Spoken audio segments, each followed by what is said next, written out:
The boss of Air New Zealand has admitted the national carrier seriously underestimated the severity of Covid-19 and what it would mean for its business and customers. During lockdown level 4, the airline was operating at just 1% of its usual revenue. Speaking at the Transport and Infrastructure Select Committee hearing, CEO Greg Foran said the company initially thought flights that were suspended in early February would be back to normal in less than 2 months and the coronavirus would be confined to China.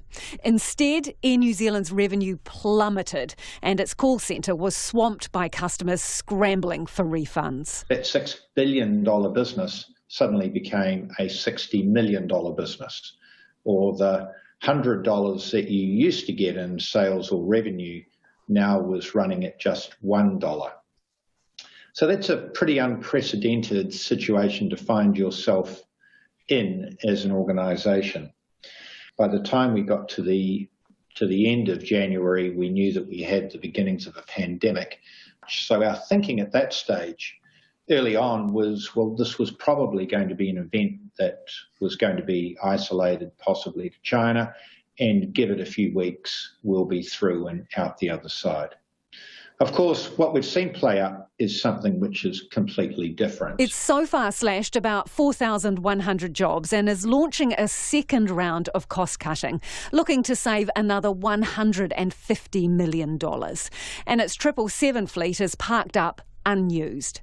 Greg Foran thanked the government for supporting the airline through freight contracts and said he'd been pleasantly surprised by the strength of the domestic market. He also apologised for the way passenger refunds and credits were handled and described an utterly overrun call centre. We would normally get, say, 5,000 calls to our call centre, a day. Our peak reached 75,000 calls. And so clearly we needed to ramp up quickly to be able to deal with that. We don't have the systems in place to handle that quickly. We've been frantically building them. So there has been this period of time where it's been quite difficult for people to contact us. This week, Air New Zealand launched an online tool allowing customers to directly access their credits and rebook. It's refunded on compassionate grounds about 20,000 customers who wouldn't normally get their money back. Looking ahead, Air New Zealand's CEO says a trans-Tasman bubble would offer access to 25 million potential Australian customers. But Greg Foran hinted the Pacific may be the airline's first stop for isolation-free travel. Looking forward at some point to getting across to the Pacific Islands and, of course, Australia, which felt a little bit closer 8 weeks ago, now feels that possibly that may be at best the end of this year and probably more likely next year. If we're going to operate travel corridors, we're going to have to sort out how we really handle transit passengers. Because if you've got a country that's effectively COVID-free with another country that's COVID-free, you've got to sort out how you're going to handle the intermingling, or ideally not the intermingling, of passengers that are transiting through. So that's something that I think as a team we're all going to have to wrestle to the ground.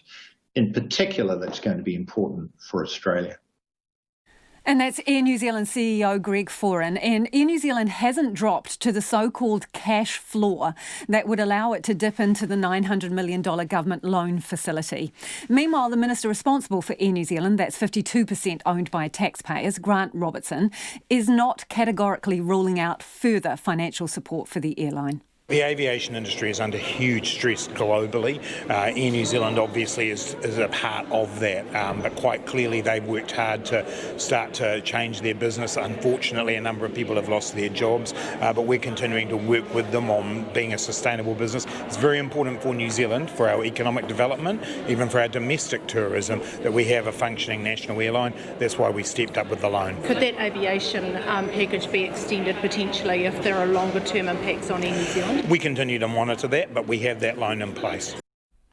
And that's Minister Grant Robertson. And some of you will be very interested to know that right now Air New Zealand is working on its new safety video, and that should be out by the end of the year.